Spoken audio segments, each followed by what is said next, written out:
Good morning, everyone. I want to talk about one word, the word ayeka.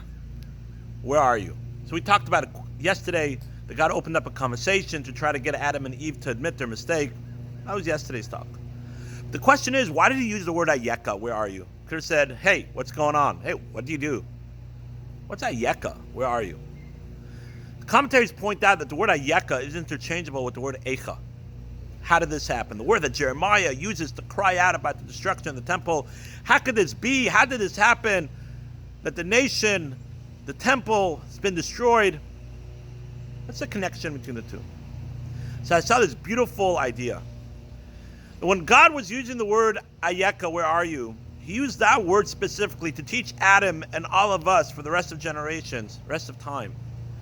That if we want to make sure to avoid asking the question of Eicha, how could this be? How could this happen? How could we have reached this place? Either the destruction of the temple or one internally, when he's bewildered, how he's reached a certain place in his life that he never thought he would be it in spirituality or other things.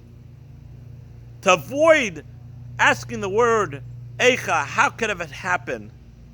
You have to ask yourself all the time, Ayeka, where are you? We have to find ourselves. We have to make sure that we don't slip.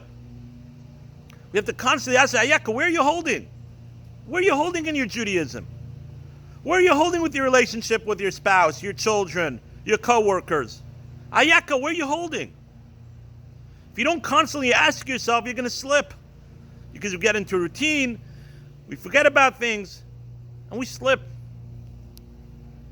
And unfortunately, there's been a big slip for some people during the COVID era. Unfortunately, a lot of people have not been back to synagogues. Some synagogues that haven't even opened. And even those that have, with limited capacity.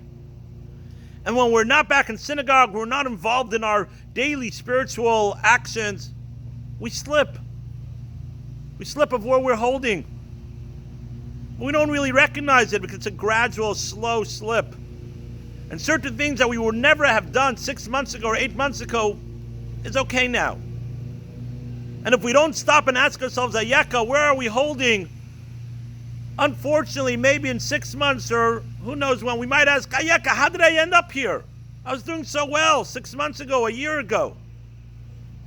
So instead of having to ask the question, Eicha, how did this happen? Let's stop ourselves in our tracks and ask the question, Ayeka, where are we holding? Let's all stop and say, Ayeka.